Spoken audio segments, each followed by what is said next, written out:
Assalamualaikum warahmatullahi wabarakatuh. Saya Dila Salsabila Sapitri dengan NIM 12405011040112 akan membahas topik yang bertemakan sistem pers di Indonesia untuk memenuhi tugas mata kuliah jurnalistik yang diampu oleh Dr. Andes Pita Fatur Rahman MSI.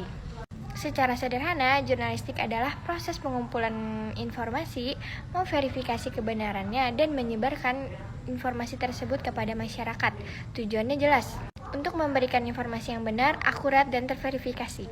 Dalam jurnalistik, fakta adalah yang utama, dan tentu saja jurnalis selalu bekerja dalam 5W dan 1H, yaitu what, when, where, why, who, dan how. Sejarah jurnalistik sudah ada pada ribuan tahun lalu. Pada zaman Romawi kuno sudah ada akta diurna, semacam papan pengumuman. Kemudian pada abad 15, penemuan mesin cetak oleh Gutenberg membuat penyebaran informasi lebih cepat dan murah. Lalu pada abad 17 melahirkan surat kabar modern seperti Relation di Jerman.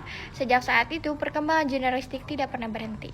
Masuk ke abad 20, radio dan televisi menjadi penyebaran utama berita. Lalu pada hari ini kita sudah memasuki era digital di mana kita bisa mengakses informasi dimanapun dan kapanpun kita berada.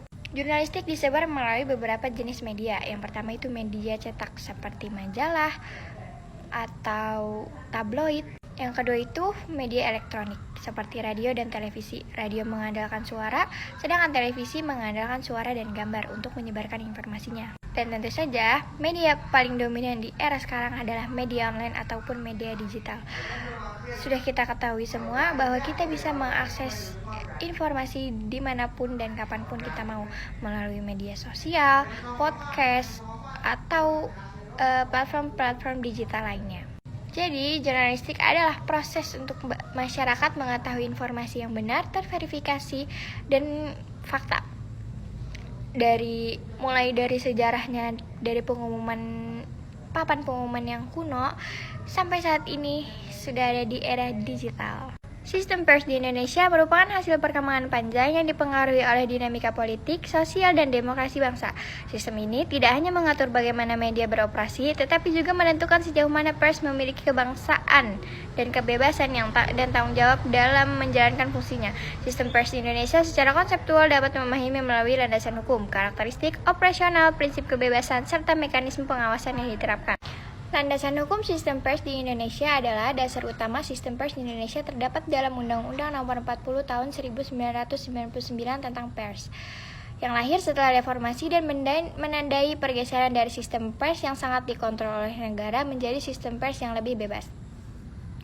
Undang-undang ini menghapus perizinan yang bersifat represif seperti sistem pers, surat izin usaha penerbitan pers, dan menggantinya dengan mekanisme yang lebih demokratis. Selain undang-undang pers, sistem pers juga bergantung pada kode etik jurnalistik, peraturan dan pedoman Dewan Pers, norma hukum lain seperti KUHP, UU ITE, dan Undang-Undang Perlindungan Data Pribadi, putusan etik dan mediasi Dewan Pers. Landasan hukum ini menciptakan kerangka yang memberikan kebebasan sekaligus batasan bagi media massa. Mari kita bahas isu terkait sistem pers di Indonesia. Salah satu isu terkait sistem pers Indonesia yaitu penyebaran data pribadi.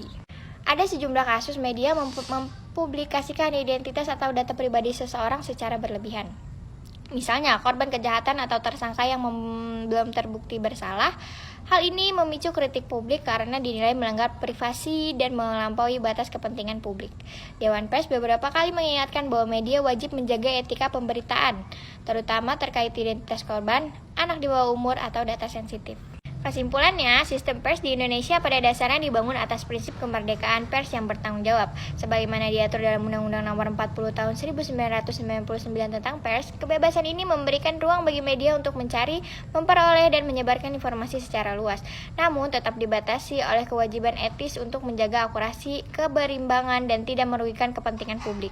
Dalam praktiknya, keberadaan Dewan Pers berfungsi sebagai pengawas etika, penyelesai sengketa pemberitaan, serta lembaga yang memastikan media berproses sesuai standar profesional. Meski memiliki landasan hukum yang cukup kuat, sistem pers Indonesia masih menghadapi sejumlah tantangan seperti clickbait, pelanggaran privasi, penyebaran misinformasi, hingga potensi kriminalisasi jurnalis. Berbagai isu tersebut menunjukkan bahwa kebebasan pers harus selalu diiringi dengan penguatan literasi media, profesionalitas jurnalis, dan komitmen perusahaan pers dalam menaati kode etik jurnalistik. Dengan keseimbangan antara kebebasan dan tanggung jawab, pers Indonesia dapat berperan optimal sebagai penyediaan informasi yang kredibel, pengawas kekuasaan, serta pilar penting dalam kehidupan demokrasi. Mungkin cukup sekian yang dapat saya sampaikan atau yang dapat saya paparkan. Wabillahi taufiq walhidayah. Wassalamualaikum warahmatullahi wabarakatuh.